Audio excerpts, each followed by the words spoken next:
Welcome to the first ever unofficial White George Listens podcast. I think I got that all the way out.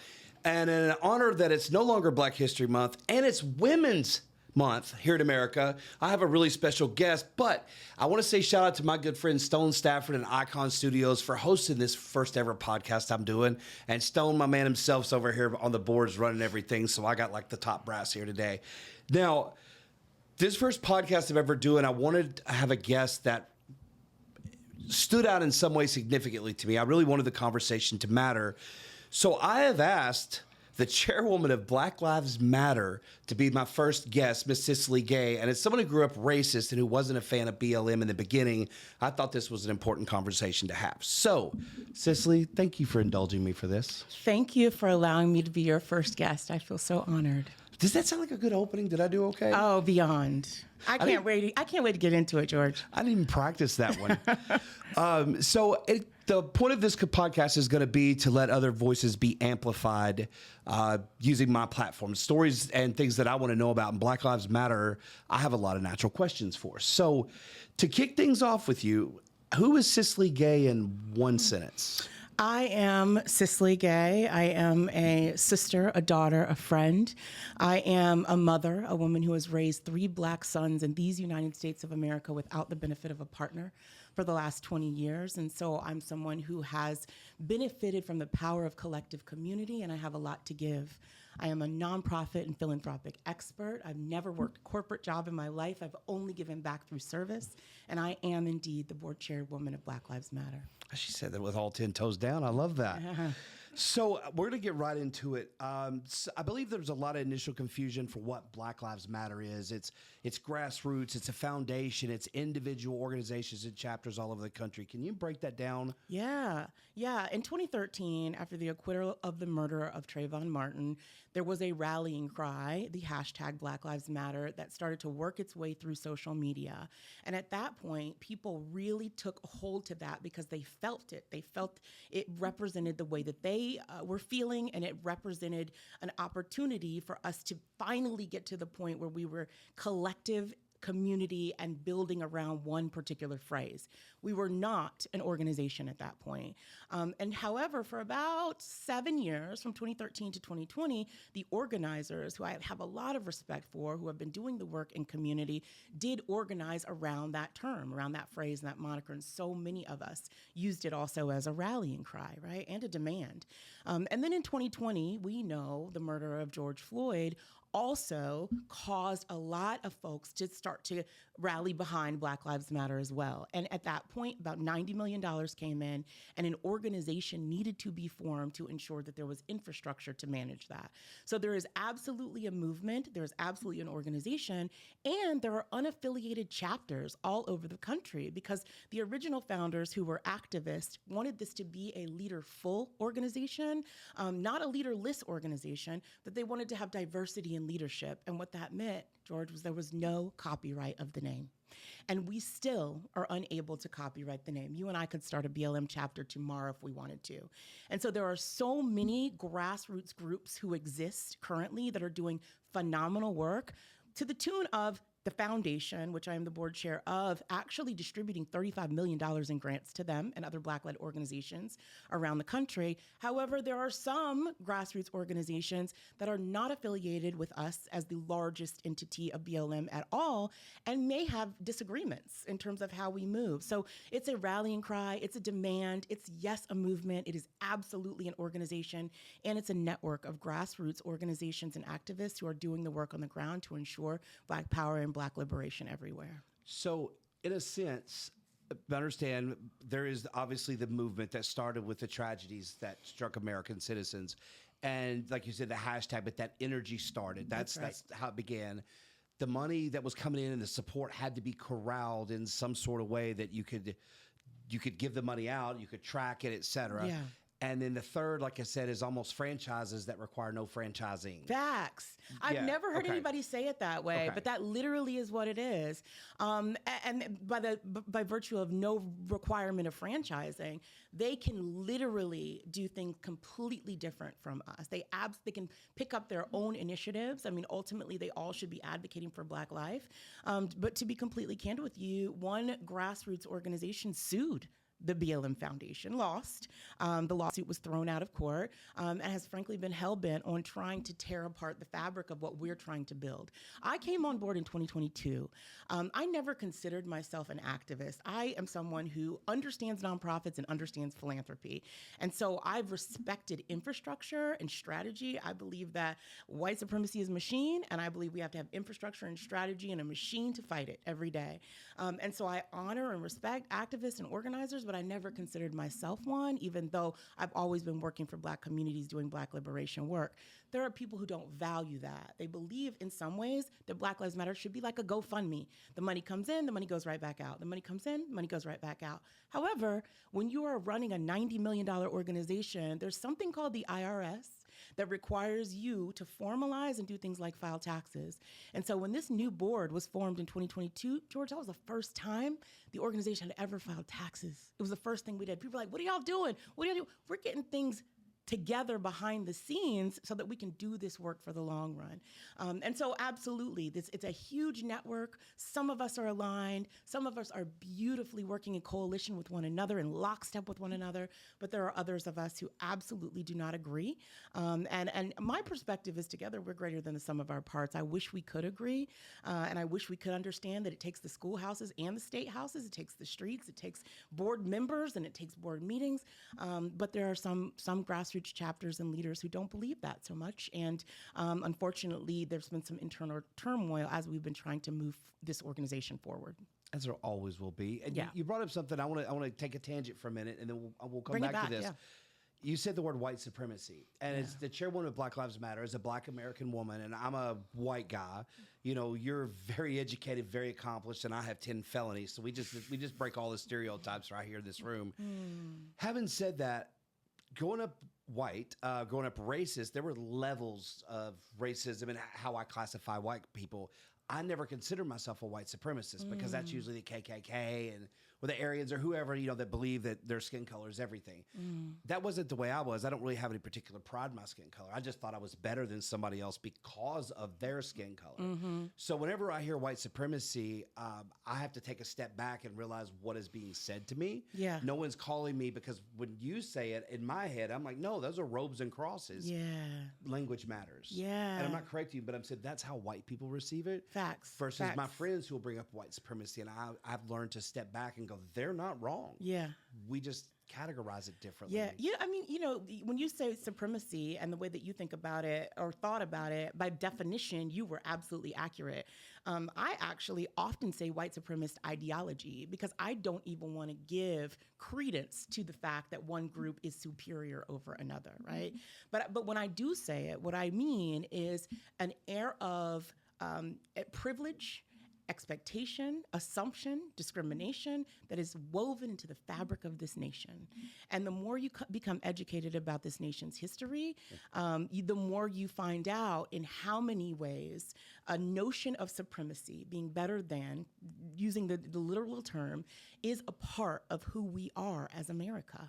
From the prison system and the prison industrial complex, which I know you know, to the roads that are built, to the schools and the way that the schools and our children are educated. So I love us talking about words and unpacking those words and making sure that we're very much on the same page when we use them. But I generally use white supremacist ideology because I don't even want to give credit to the people who believe they're better than me of other races. I tend to use the word racist ideology when I describe my own mindset because, you know, I get in conversation with white people. They'll tell me, I'm not racist. Yeah. I never have to say those words again. Yeah. I never have to defend myself for the rest of my life to even worry about somebody thinking about that. Like it's because I know who I am. Yeah. That I never, but it's funny that people I hear, I just went off on a tangent, but I want to. I'm glad to talk about it. We could talk all day. This is how our relationship started, right? We just, actually, yeah. I met started talking to Cicley January of 2024, and I reached out to her because I read that she was being crucified in the media because she had exercised her legal right to use bankruptcy as a tool to fix a financial situation. And you're being just crucified for it. And I remember reaching out to you and just don't let it get you down. I mean, I have a horrible criminal history. That's how it started. And then we started talking. Yeah. But before we talked on the phone, the very first time, I was in Fort Wayne, Indiana, and I was trying to find sponsors to go to HBCUs. And I called up Vera Bradley, the purse company. And I got one of their marketing executives. They got apparently new marketing department. And I said, hey, I noticed that you don't market much to Black American women, but they're about 15% of your sales. And he kind of danced around a little bit. And I said, I really don't do Black History Month. I kind of do it all year long. And half of my followers are Black American women. Long and short, he kind of danced around. We're changing the marketing. And he goes, maybe we'll do something for Black History Month next year. And that really rubbed me wrong because I just told him I don't do Black History Month. I said, do you know who my next phone call is to? He went, who? I go, the chairwoman of Black Lives Matter. Have a great day. And I heard the fear coming, because what instills fear more into a white guy than a woman from Black Lives Matter, right? Facts. So, and I was telling the truth because whenever I hung up and said, have a great day, I heard him going, hey. And I got 2 back-to-back emails really quick from him. I'm sure. I never replied. And then I had the phone call with you. Yeah. And I told you about it on the call because I was like, I've never got to say that. And I thought that was the most amazing thing. How powerful is that? I mean, it does speak, though, to the radical origin of this organization and this movement. It speaks to the organizers who have held truth to power. It speaks to sometimes the ways in which we have not been, as an organization, invited to the table because a lot of traditional civil rights organizations have been afraid that we're going to kick the table over when we get there. And this new wave of leadership with me and the other 2 board members that came in 2022, we're not trying to we're not trying to kowtow, or we're not trying to completely change the way in which people respect the power that comes behind us as an organization. But I am someone who's worked with and for nonprofits and foundations for a very long time, and I believe in working across the aisle. And so it's a very delicate dance for us, to figure out how to ensure that we're continuing to speak truth to power, but also that we use the system to change the system, and we're invited into the rooms where we can make a difference. That's my job. Well, I want to ask you, because I've talked to close to 100 people, actually 67 Black Americans and 21 white people, to ask their thoughts on Black Lives Matter, questions they would have. And here's some of the questions I was given that I paired through. As a harsh former critic of Black Lives Matter, where did the money go? I cannot believe how many times I've had to answer this question. And how many times I continue to need to answer this question. And people come in my comments, they come in my DMs, and I send them proof, facts, receipts all day long. $90 million came in, and we reported it because we became a nonprofit. There are many organizations. I remind you, I've worked in nonprofits for 20 years, so sometimes I get, a little wonky when it comes to the nonprofit piece. But 501c3 organizations have to report the dollars that come in. You have to report it to the IRS. You can call any nonprofit organization and say, where are your 990s? That's your tax form. They have to tell you where their money has gone. And so the $90 million that came in, 35 million of it went right back out the door immediately to frontline organizations, BLM chapters, and other Black-led organizations doing liberation work. When I came on board in 2022, in the midst of controversy, there had also been a shift in leadership. The previous leadership had stepped down, part of it because of the controversy, part of it because of questions about houses and mansions, which I hope we talk about. But part of it was because there was an understanding that with a $90 million organization, you have to build infrastructure, and you have to have staff, and you have to have administration to do that. We had to have lawyers and accountants. People say, you need to give the money away. Well, who's gonna review the grant applications, right? Who's gonna determine that the people that we're giving the money to are well vetted and are using it the right way? That's how nonprofits are run. Legitimate nonprofits are run. So part of the money did go to administration. It went to hire staff. It went to building strategic plans and figure out fundraising models. When I came on board in 2022, there was $42 million left. So I often say 35 million went right out the door, and people will say, oh my gosh, that still leaves $60 million. No, 42 million was left. And every year for the last 2 years, we've been reporting to the IRS. We've been demonstrating the grant making that we've been doing. We just came back from New Orleans, and I want to shout out one of my board members, Dejanay Parker. She surprised multiple organizations with big checks to continue to do their work, primarily organizations with young women who have parents who are incarcerated like hers were. And so our 990s are public. We have a transparency center now that we've built at blacklivesmatter.com/transparency center. It shows where all the money has gone, which organizations have received it, how much money goes to security, communications, legal, and administration. When we came on board, we were under investigation by 4 different attorneys generals in 4 different states. I'm so proud to say we are not anymore. The IRS has accepted our tax returns, and we put them on the internet, and we commissioned 2 independent external audits, independent from external auditors to look at our books over the last couple of years and say we're on the right path. Things are clean, and we're building this organization for the long run. Some of it is in the bank. Some of it is in investment accounts, and that's how a foundation is generally run. You put your money in an investment account, and then you give grants off the endowment or off the interest, and the rest of it has gone right back out the door to frontline organizations and other Black Lives Matter chapters. What percentage, if you know off the top of your head, of Black Lives Matters is typically admin? Yeah, that's a good question. When we first came on board, it was almost less than 10%, which if you look at charity, if you look at Charity Navigate, I mean, this is somebody who clearly you know your nonprofit stuff. At $90 million, we hired a consulting firm, and some of this has been in the news. The consulting firm was actually owned by one of our board members. They were paid $2 million. $2 million off of $90 million is far less than 10% administration and overhead. Over the last few years, that has actually increased. It's increased because we're trying to build an organization for the long run. So it's changed. It's anywhere between 25 and 30%. However, which is on the high end. However, as it relates to Charity Navigator and all of the grading organizations that grade nonprofits, we're still in the A and B ranking category in terms of our administration. And a part of that, I'll tell you, is staff. A large part of it is legal because we've been sued multiple times. A large part of it is security because we've been threatened, including me having people show up at my house. And a large part of it is compliance, making sure that we are doing what we're supposed to do so that we can move forward as an organization that's serving Black people for the long run. So correct me if I'm wrong, for those of you who don't know out there, with a nonprofit, the federal government only requires 5% to be given away. Is that correct? Yes, for a traditional foundation. So you can have 95% going to admin. You can. And you're at around 35%. And that's only at the high side. And that's I was going to say that's the high side, and that's only given the legal issues that we've had to fight, the security issues we've had to deal with. It's so interesting. In some ways, it becomes a self-fulfilling prophecy for people who are saying, "What are they doing with the money?" And then they come and threaten me. Well, now I'm paying for security with the money, right? So don't you realize that you're not doing anybody a favor by creating turmoil within the organization while also criticizing how the money is being spent? In the first year, the majority of it didn't go to admin. Why? Because people were able to do the work. They were able to get it out the door. But when you start putting in frivolous lawsuits and threats and demands, and we've got to start fighting and building infrastructure that's secure, then absolutely, as a legitimate foundation, we've got to pay more money to admin. It's also, I was Googling this morning trying to find a white charity that had been under as much scrutiny and hate as I saw Black Lives. And trust me, I was a hater of Black Lives Matter. Yeah. I was a big hater. But I couldn't find anything, especially, even the church charities that I found that have done horrible things. Yeah. Traffic, horrible.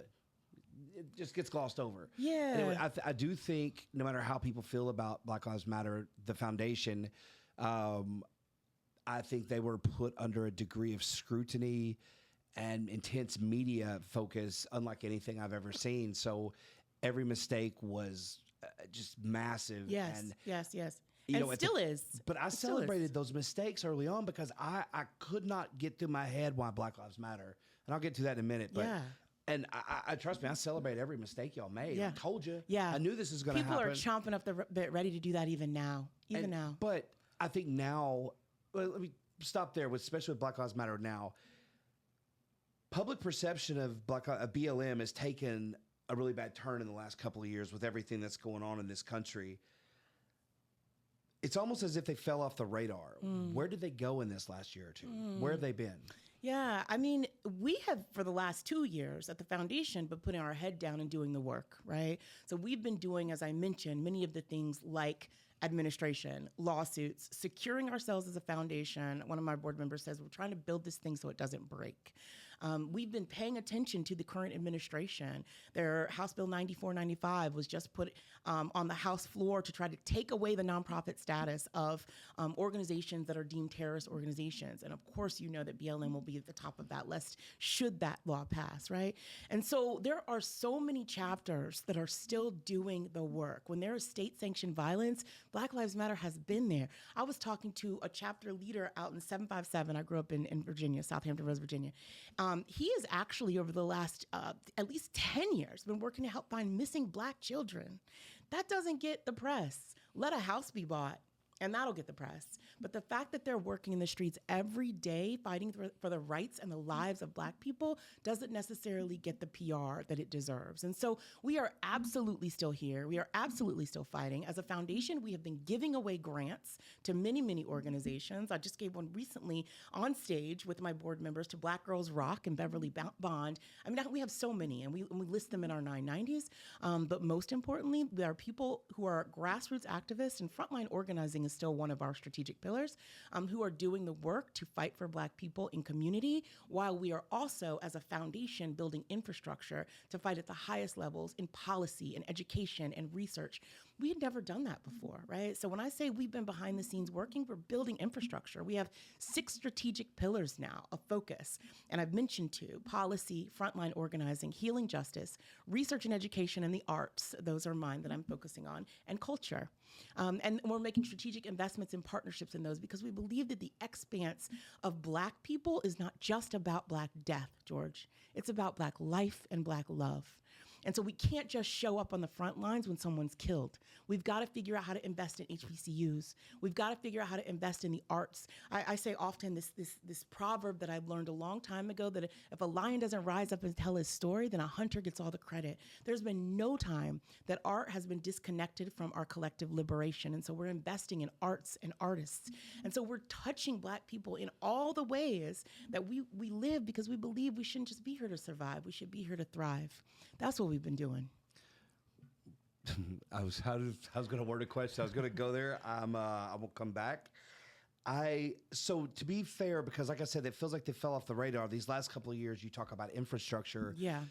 You've been putting these procedures in place, like grant applications, or it's not just a single.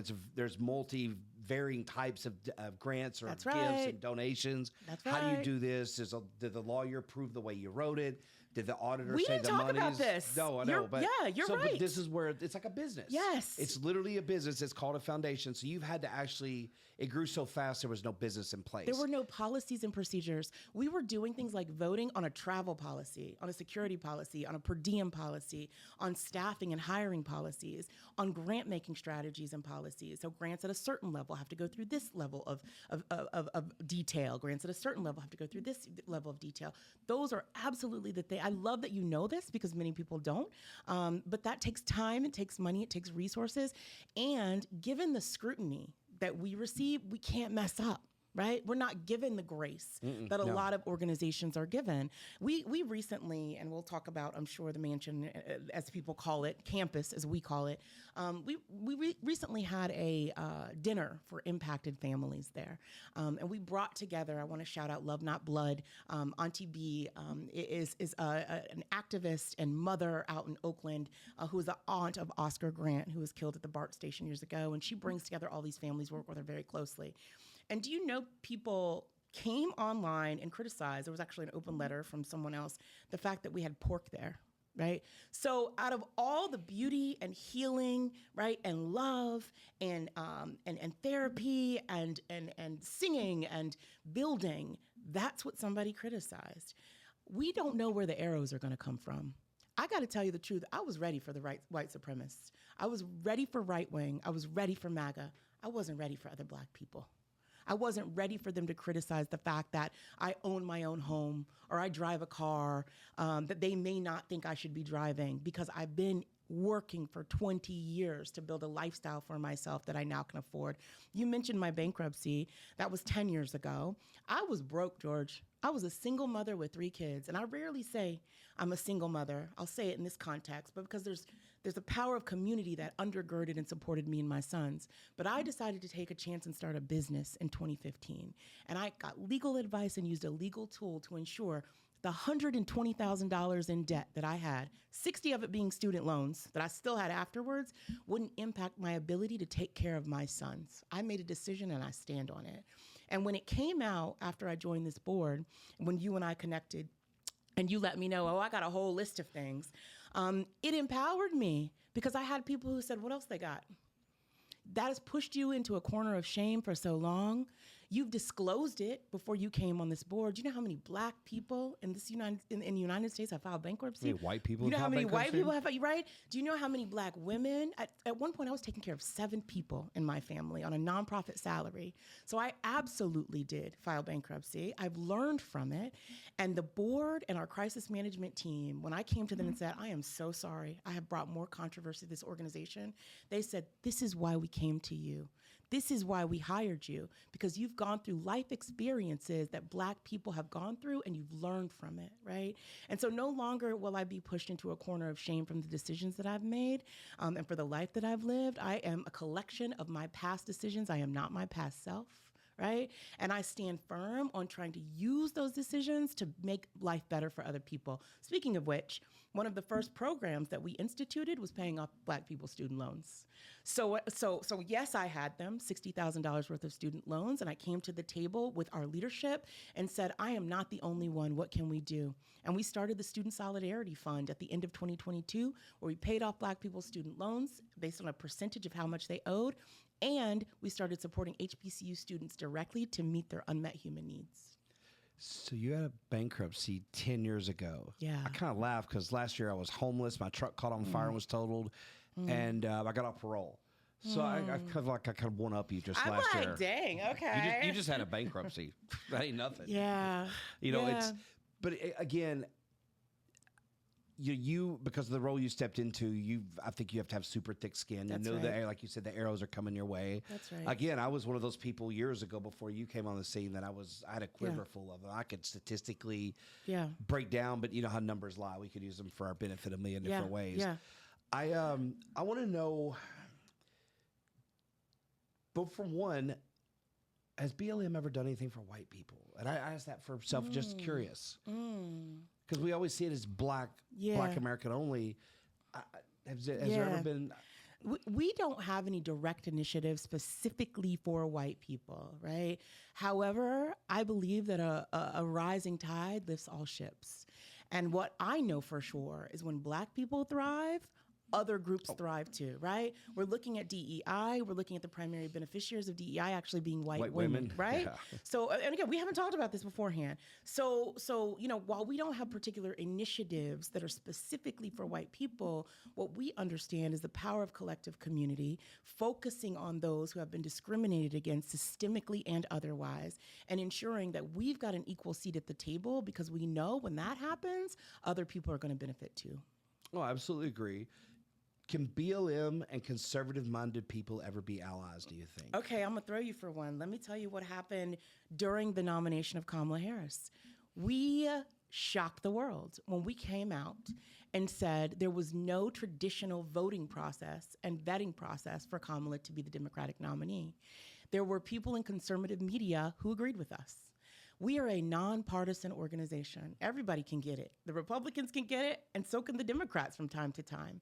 And so around issues, around fairness and democracy, we're looking across the board and sometimes across the aisle to ensure that if it wasn't Kamala, I'm a Black woman now. So I don't want to make any mistake. While I represent this organization, which is a nonprofit organization, I know who I voted for. I know who I supported, and I know the power of her serving as the most qualified candidate I believe we've had in modern history in that role. But as the board chairwoman, we have to ensure that if it wasn't her, would this have been a fair process?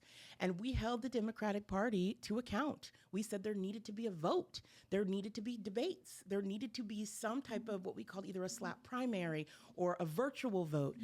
And so in that regard, sometimes around issues, we are shocked by the people who agree with us. We don't do it to try to build allyship, particularly with conservatives. We do what we think is right. And if the issues make sense, then we invite people to come to the table and support them. I think it's sad that literally Black Lives Matter can be almost identified as only on the left and very little allyship on the right or conservative. I know there's some, but it's sad that it's politically divided based on a candidate, and all I'm going to say about 45 and 47 is when he ran for office, somebody just pointed out to me, he only could beat women. Both of his elections. What does that say about misogyny and this country? Men or so don't want a woman that they'll. I was just curious. Somebody pointed that. I was just philosophical observation. That's right. Do you think BLM can ever develop a positive and fruitful relationship with law enforcement in general? Wow, that's deep. I mean, we're the ones who are shouting defund the police, and I've got to. And I didn't agree with it. Right? I have to take a step back, and I mean that was a position that was a part of the fabric of this organization before I came on board. I have law enforcement I have officers who are in my family. Right? I love people who have been involved in the military and in law enforcement at many, many levels.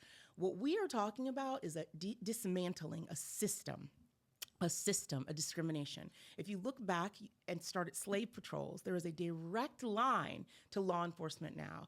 And so we recognize that law enforcement as it stands is not here to prevent crime. Oftentimes the police are called and they just make matters worse, or the crime has already occurred, right?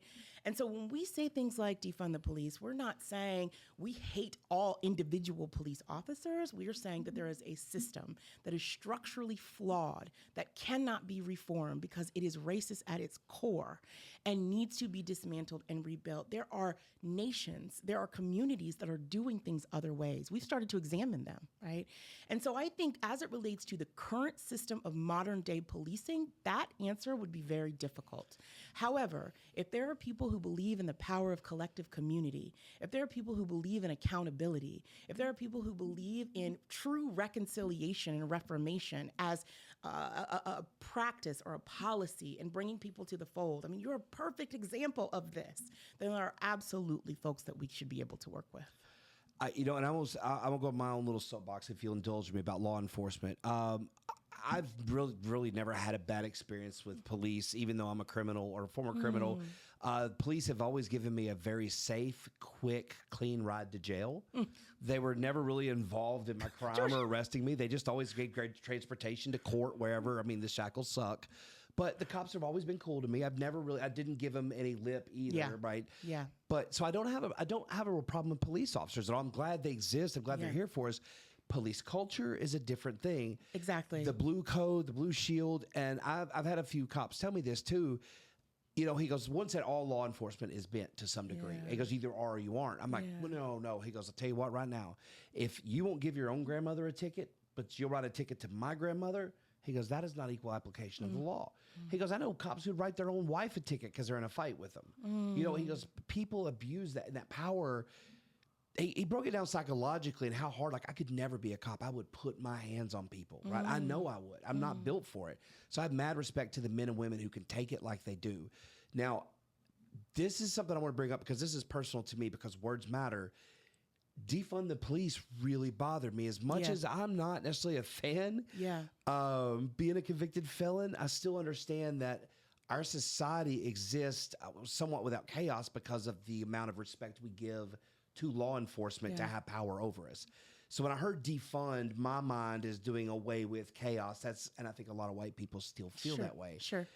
I think that word defund is where everything got stuck. Sure. Would you agree? Yeah. I mean, back to words matter. And of course, this isn't the... You didn't start this phrase either, so... Right. And you know what? This isn't the exciting part of the work I do, but we've started to do things like polling, right? We started to invest in polling to find out directly from the community and our constituents and our donors what resonates. And we found that that's not resonating in the way that the previous leadership thought that it would. And so as I'm going out and speaking, that's generally not something I bring up up unless I'm asked, right?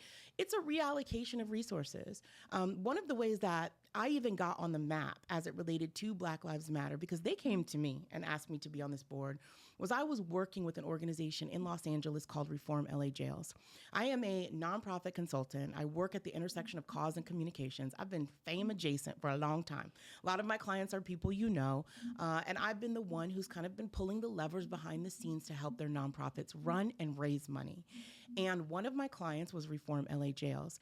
And I was working in Atlanta, but primarily in LA, back and forth, living in Atlanta, but working in LA, to build out this campaign to try to change a ballot referendum to ensure that the money that was going directly to the jail system in Los Angeles was then reverted to mental health.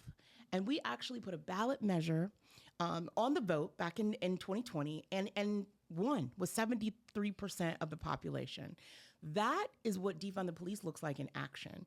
It looks like using the system to change the system. It looks like speaking to the powers that be and bringing people power together to take the resources that are available, not only to fund one of the largest mental institutions in the world, which is the LA County Jail, which is not a place where people go to get the support that they need as it relates to mental health, and actually taking that money and putting it into the mental health services that people need.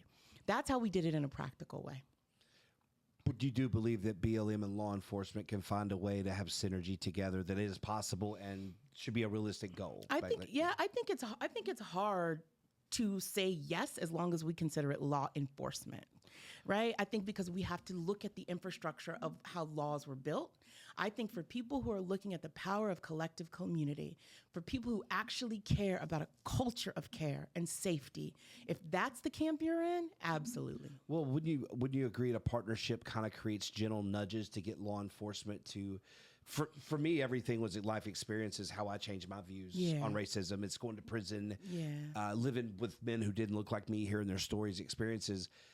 I sometimes wonder if we can change law enforcement if we find a way to partner with them as opposed to fighting them. Yeah. Because we're dealing with a bully mentality to some degree. I get that. And not all costs, but the culture. So I would like to think that there's a way, because I think if BLM and law enforcement ever find a way to kind of be on the same page and community support, community policing. Tommy Norman, shout out to him in North Little Rock, Arkansas. Oh, I love the way that he's been building community. And he trust, does it right.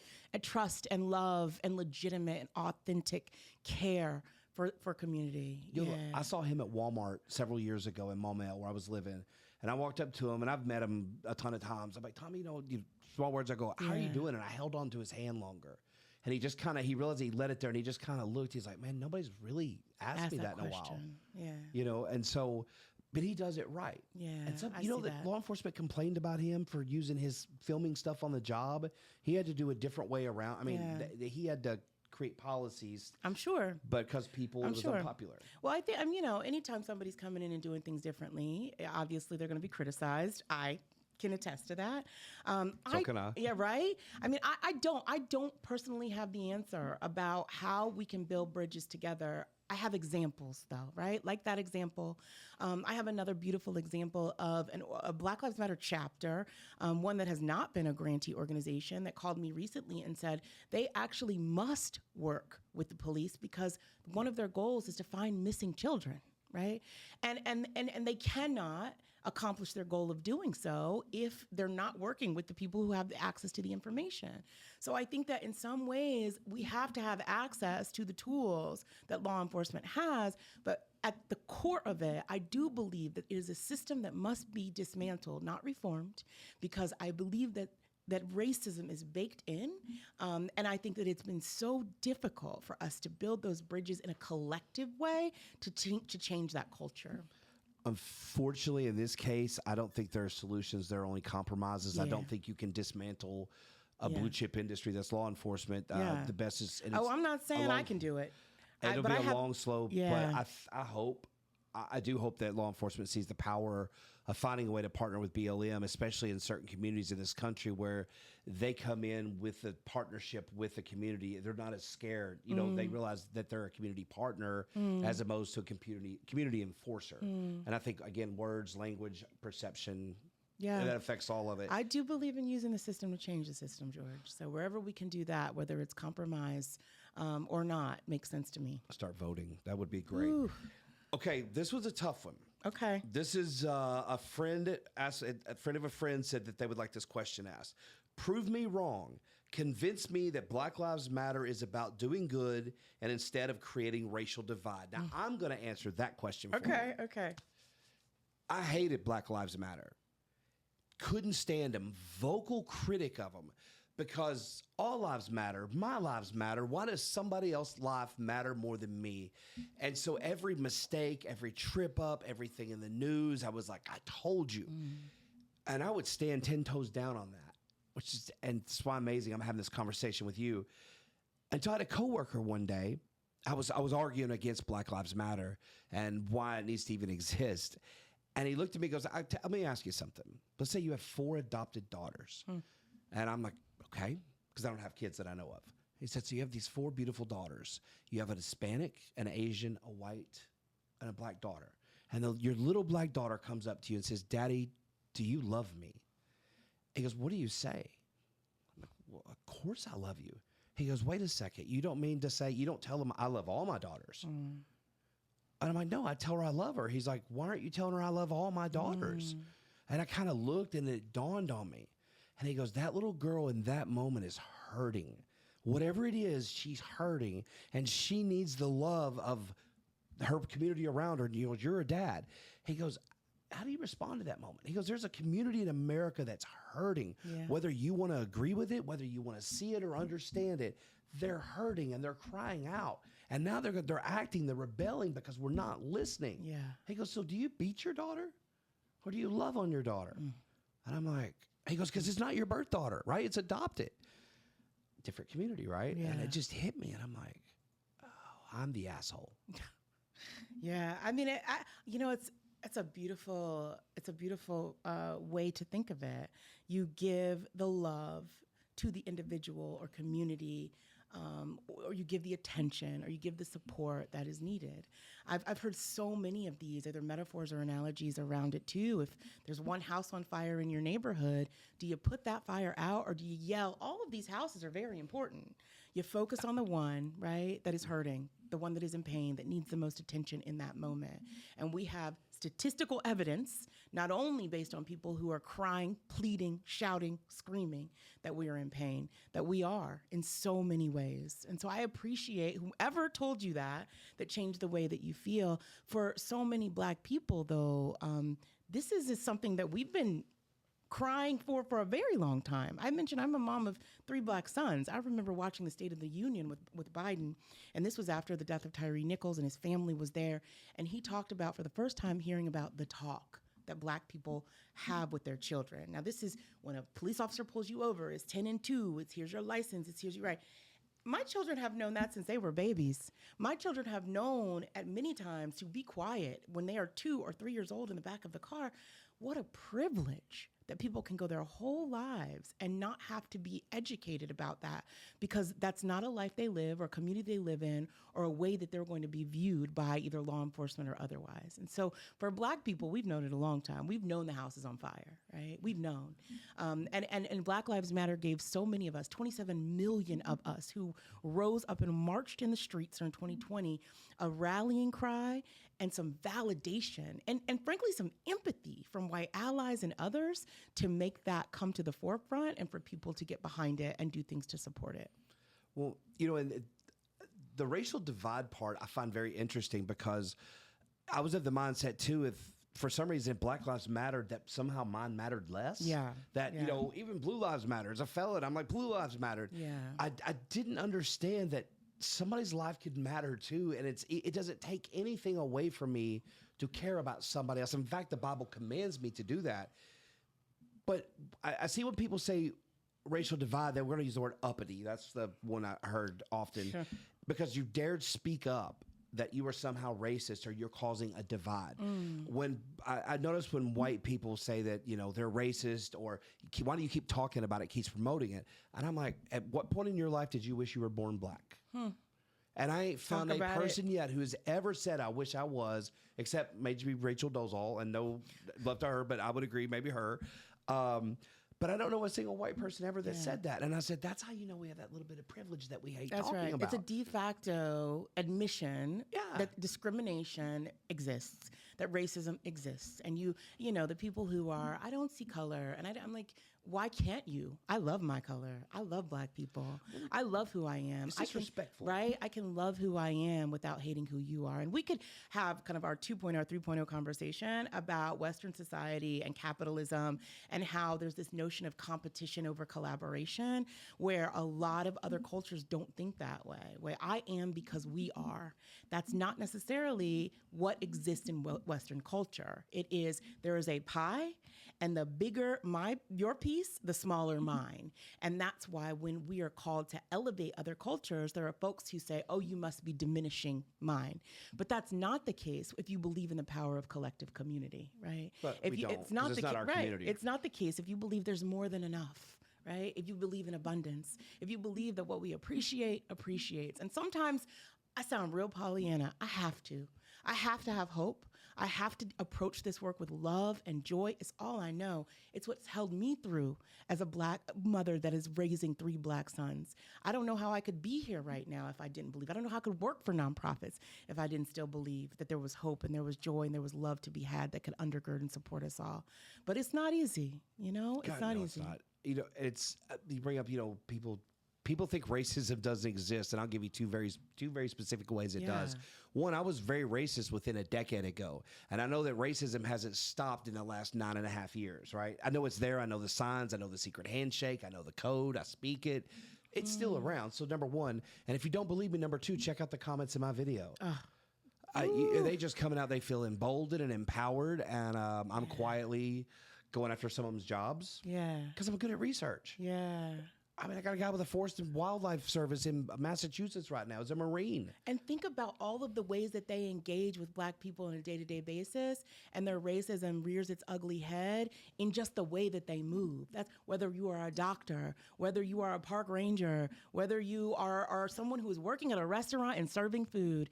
If you are racist when you are at home, you are racist when a Black person comes in, and you've got to encounter and deal with them. And so I appreciate you finding ways to call them out. You know I get it in my DMs and my comments too. Some of it, though, I got to tell you, not as it relates to the racism piece, I welcome legitimate criticism. That's why we have Accountability Center. That's why we have a Transparency Center. I dug behind the curtain. I opened up the hood with this organization when I came on board. So what am I getting into, right? I want to know the truth.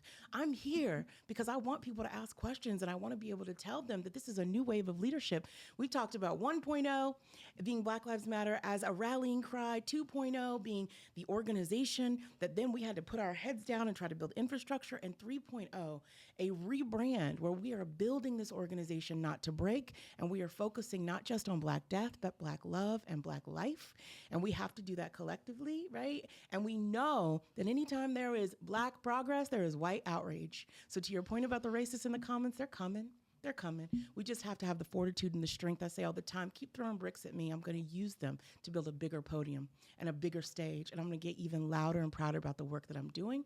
Because like you said, I stand 10 toes down on it. As a white guy, I have a favor to ask of Black Lives Matter. Okay, I'm here. Would you start telling the stories of where the money went and how it did? Would you start showing us the human connection? Because I believe there's probably going to be a lot of magic and beauty in these stories. Do you think y'all could start telling the stories? Yeah, I would love that. I would love that, and I would love for you to potentially help us with that. I mean, you're going around from HBCU to HBCU, and I mentioned that we actually gave gift cards to HBCU students, not so that they could pay tuition, but so they weren't sleeping in their cars, so that they could have food. We have, under the Student Solidarity Fund, an initiative called our HBCU Ambassadors. We, as an organization, before we formed a new board in 2022, had never worked with HBCUs before. And so we brought student ambassadors together. Really? Can you believe Black Lives Matter, right? And I'm an HBCU mama. I have a son, shout out Tennessee State, at Tennessee State. My oldest son is a man of Morehouse. His wife, my daughter in love, is Spelman grad. I couldn't afford to go to an HBCU, so I went to the University of Kansas. However, I believe in the power of HBCUs, and I believe that there is a place for HBCUs, particularly because we weren't given a table of our own. And so that's one of the things that we've done, and I would love to tell some of those stories in particular, because anecdotally, I've seen them. I've heard I couldn't buy books, and you all came in right at the last minute and gave me a gift card so I could buy books, and it made the difference in me being able to, attend school and start and not be behind, or continue to go to the library and photocopy pages out of books, so that I could just keep up in class. Those are the real stories of how we've contributed to community. And those are many. It's interesting. I talked a little bit about safety. And what I've learned in being in this role, I've worked in all kinds of nonprofits. I've actually worked with the Department of Justice and built out a multi-million-dollar mentoring initiative before I came here, supporting Black children through mentoring. Never before have I had to consider safety this way, right? Literally personal safety. And so what I learned when we came on board was that a lot of the time, the reason that the grantees that received grants were not publicly disclosed was because they didn't want the smoke. They didn't want people calling them. There have been people who in the media, and I usually don't name names, who have put out documentaries about BLM who are riddled with lies. But one of them in this documentary said, we gave money to LGBTQIA and trans organizations. This is not true, because they changed their names. Individuals who are maybe transitioning changed their names, and we chose them so we could hide the money, right? And then they called these organizations and basically tried to trick them into disclosing where the money went, who they are, what they're doing. This is all on the internet. Everything that I tell people all the time, please fact check me. I love it when people fact check me. And so there are real dangers in people's health and livelihood. One of our board members, she wouldn't mind me saying this, lost her job when she joined this board. I lost 2 very prominent clients in Black liberation work because people don't want the smoke. They don't want to deal with it. And don't cry for me. Like, I knew what I was getting into in terms of it being a controversial organization, but I absolutely recognize that we have to protect people. We have to protect organizations. We have to protect individuals. And sometimes they're just doing good work. And because they received money from Black Lives Matter, they don't deserve to have the scrutiny that they receive. And they certainly don't deserve to have threats. And they don't deserve to have lies about them because they partnered with us. It's real.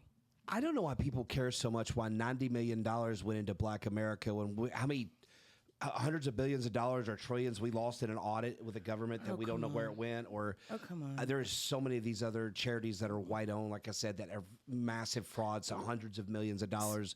And again, why do white people care about $90 million? It's a drop in the bucket, and most of the money wasn't theirs. I don't know why they care. Yeah, I mean, and also, I mean, I'm looking right now at Black Lives Matter Plaza being dismantled in D.C. Yeah. And civil rights statues being going back up and bases being changed back. Yeah. Every day, right? And I actually looked at how much that ended up costing $600,000. I mean, just to fix the street to their liking. Really, it's not fixing. In my perspective, it's actually destroying. But they dropped $600,000 like it was nothing, right? And so when we're talking about money that's actually going towards liberation work, that is not even enough to put Black Lives Matter at the top list of charities. You got to hit $1 billion to be a Rockefeller or a Ford or, some of those charities. We're not even on that list. And scrutinizing every penny and the way that we're spending money, we know this is about racism. It's about not trusting Black people to do what they should be doing with money. And it's also about saying very clearly that Black people do not deserve to thrive. Black people, for me, owning land and property is a revolutionary act. It is one of the ways that we can generate wealth for years to come, right? So when a person who is in a leadership position in this organization, who does speaking engagements and has a book deal and is writing on Freeform, gains income and is able to purchase herself a house, and that is criticized. I've been criticized for the house that I live in, that I have lived in well before I joined this board. That is not about misallocation of resources. That is about discrimination and racism, and people saying, absolutely not, you don't deserve to thrive. Again, it goes back to, I think if Black Americans or anybody other than my community thrives, sometimes we have a problem because either it's taken away from us, or we don't like the attention given to it. You think you got a smaller piece of the pie. It's a weird psychological phenomenon, and I'm not hating on white America, because I've seen and I understand the levels of it better than most Black Americans could, because I came from it. I'm not justifying it. I see the level of anger that just those 3 letters creates. I asked friends of mine about that this week, friends that I grew up with. And they're being polite to me because they know how I think about Black America. But at the same time, I can feel their energy. Like it triggers something in them. And I know that's a very hard thing to overcome. And I saw a comment I just read by Little Yachty, which shout out, he liked one of my videos once before. Odd. But I saw him where he said he never donated to Black Lives Matter. He called it a scam, and he brought up the house. Now, would you tell me about this house, please? Absolutely. So at the end of 2020, and I referenced a previous leader, and I do want to say that none of the previous leaders are here, and none of them are affiliated with this organization. Let me stop you right there. By the way, I am not specifically asking about Patrice Cullors. Okay. That's the woman in question, because for one, I've never met her. I've never spoke to her. Second, she is not here to defend herself. And third, I am not going to ask her to speak ill of another woman who isn't here either. So on my choice, we're skipping that subject. Thank you, George. Okay. But I will say she's no longer involved with the organization, right? How long has she been out for? Since well before I came on, the end of 2020. She stepped out, resigned publicly. The letter is on the internet. She's not on the tax forms. I mean, it's very clear that she has no power or authority within this organization at all. However, when the original founders did come back to either a position of leadership, which she did at that point, and she was able to continue the work that she does as an artist, as a speaker, as a writer on Freeform, she actually was able to purchase property for herself and her family, separate from the organization. The timing of it was collapsed and condensed around the same time that the organization purchased one property, which we still own in Studio City. We call it the Creator's House.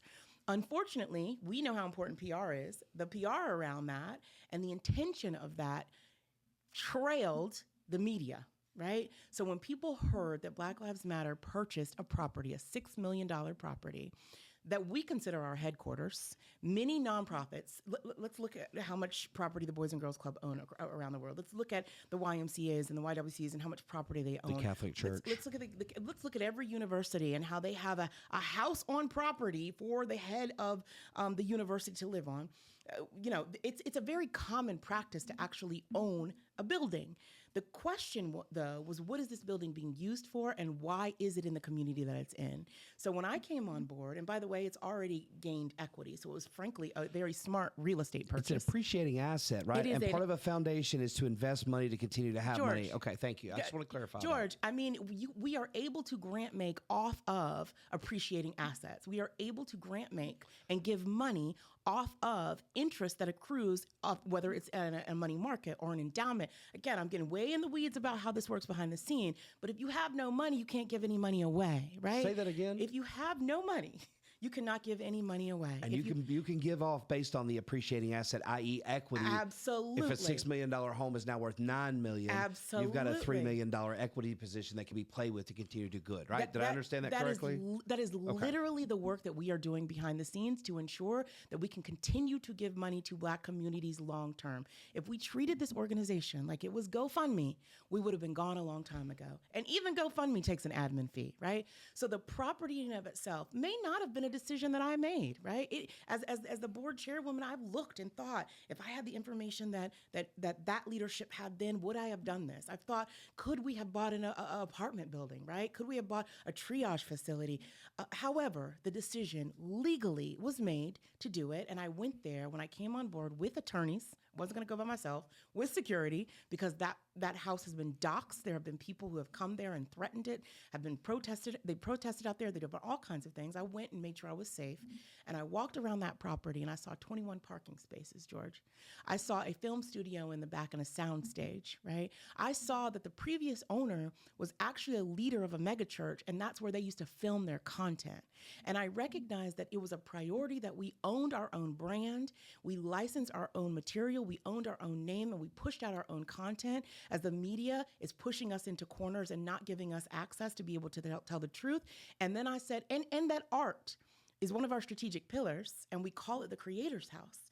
And I said, let's use it for what it was supposed to be bought for. And I'm so proud that our board has ensured that we are using it to address every single one of those pillars that I mentioned. We brought in impacted families. I was just there recently with the HBCU ambassadors. We actually opened it up to an amazing organization called Reach LA, and they had their conference there. We have used it for families who have experienced houselessness due to the Altadena fires. We don't necessarily say that because there are safety concerns, right? But campus, the Creator's House, is being used as an asset, and it's being used as a protective space, and it's been used as a space where we can collect, build, and own our art and tell the truth about our story. I can't add a single word to that. I would like to move past BLM. Okay. I want to get a little bit to you, because if you're working nonprofits, and I read profiles of people that follow me a lot, and I see a lot of people working nonprofit. You've put your whole entire professional career pretty much doing nonprofits, correct? What made you, not from the emotional and the do-good side, but what attracted you to nonprofit, the logical business side of your brain? That's a fascinating question, and it's hard to extract the two. I gave birth to my oldest son when I was in high school, and I distinctly remember needing help. I remember going into nonprofit organizations, frankly, because I didn't have money to get bus fare. I remember selling books for MARTA fare so that I could get home from work. Working for nonprofits at that point, or volunteering or trying to educate myself and go to school. And there was a program called AmeriCorps. And this was when I was maybe 18 years old. And it's under the Corporation for National Community Service. So here I am, a mom with a 2-year-old, and I'm trying to figure this thing called life out. And I gave a year of service in exchange for learning about nonprofit infrastructure, but also getting money at the end of my term in AmeriCorps to go to college. And I learned about how nonprofits were built. And I also was given a lot through the people who were running nonprofits. And I developed a heart for service, not only because I saw that people were earning a living and doing this as a job, but because I have a lot to give. How dare I not devote my life to give back to the people who have poured into me and my sons? And so from that point forward, I wish I would have been, so forward thinking that I would have built out a 10 or 20 or 30 year plan and said I would become a nonprofit executive and then build my own company supporting nonprofits and then elevate to the board of an organization like this. I didn't know. I just put one foot in front of the other. I followed my heart. I followed my passion. I listened to my community, and I served in ways that broke my heart. And that I believe that I have been gifted with skill sets to take complicated information and repackage it and present it in a way to people that they can invest and make a difference. And so how dare I not take that gift to help nonprofits fundraise, to help nonprofits grow, and help nonprofits serve community? I want to be a good ancestor. I want to be who I needed when I was a child. And I recognize that I drink from wells, George, that I did not dig, right? Mm-hmm. And I have a lot to give. And so, yes, I could be making way more money working in corporate, but I've got to have my heart in it to do it. And so I've always worked for nonprofits, from being 18 years old in AmeriCorps to then serving at the Women's Sports Foundation for 10 years, where I helped build programs for Black and brown girls through sports and physical activity, to working for the National Cares Mentoring Movement and serving under the woman who is now my mentor, Susan L. Taylor, who worked for Essence Magazine for 30 years, connecting community through mentoring, to now Black Lives Matter. What would you say is both your biggest success and your biggest failure in the nonprofit world? Wow, no one has ever asked me that question. I think success has to be raising money, right? How much would you say you've raised in your career? My gosh!